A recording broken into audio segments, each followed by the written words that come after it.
Dada esta complejidad del proceso de implementación que ya estamos intuyendo desde el inicio de esta sesión, uno de los aspectos centrales en los estudios de implementación son los llamados fallos de la implementación. ¿A qué se refiere este concepto? Se refiere a la distancia, a la divergencia, a la diferencia entre aquellos objetivos que se plantean en la decisión que tomamos, en el diseño que elaboramos para un determinado programa de intervención y los resultados que finalmente acabamos observando o incluso los impactos que a más largo plazo acabamos obteniendo. El proceso intermedio, el proceso de implementación entre los objetivos propuestos y los resultados obtenidos es tan complejo que lo más habitual es encontrar diferencias entre lo previsto y lo que finalmente acabamos obteniendo y observando. Esta diferencia es lo que habitualmente la literatura llama fallos de implementación. Estos fallos, para intentar evitar la connotación negativa que tiene la palabra, podríamos denominarlo más comúnmente como brecha de implementación, para visualizar esa distancia.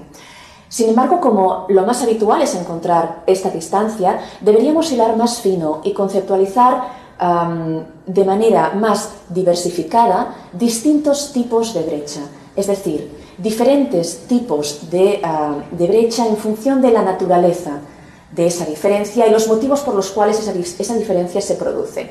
Así podríamos hablar de un primer tipo de brecha de implementación que sería el desplazamiento de política pública, es decir, dijimos que haríamos una cosa y hacemos otra diferente.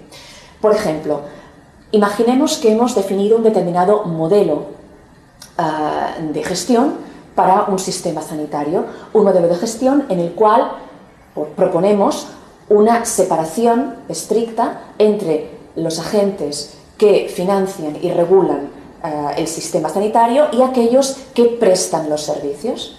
Bien, y finalmente encontramos que en lugar de esta separación, el agente que regula y financia, de hecho, se implica directamente en la gestión de los proveedores, de tal manera que incluso está presente en sus consejos de administración. Bien, habíamos propuesto separación y lo que acabamos obteniendo es fusión. Es decir, proponemos una cosa, obtenemos otra. Esto es un desplazamiento, un ejemplo de desplazamiento de política pública. Un tipo distinto, un segundo tipo diferente de brecha de implementación sería aquel consistente en un déficit de implementación.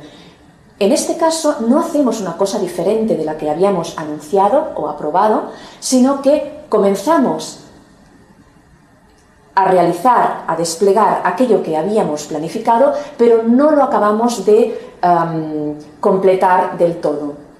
Es decir, por ejemplo, habíamos anunciado una cobertura universal en el ámbito de los servicios sanitarios y finalmente, al cabo del periodo establecido para conseguir esa cobertura universal, en lugar de tener cubierta el 100% de la población, que sería una cobertura universal, hemos llegado a cubrir un 89% de la población. Pero la progresión ha ido en esa línea y las previsiones es que eventualmente en poco tiempo, a pesar de que más tarde de lo previsto, llegaremos al 100%. Ese es un déficit de implementación.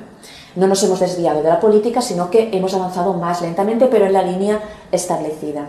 Y finalmente, un tercer tipo de brecha de implementación es el que podríamos denominar consecuencias no intencionadas, es decir, es una divergencia entre lo planificado y lo conseguido, no prevista, no intencionada, no buscada, sino que es resultado de la confluencia de factores seguramente de difícil previsión.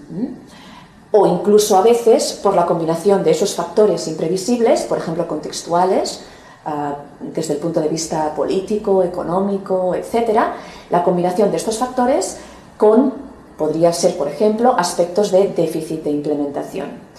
Un ejemplo, pongamos por caso que buscábamos una separación estricta entre agentes que regulan y financian un sistema sanitario, una separación entre ellos y los proveedores que efectivamente prestan los servicios.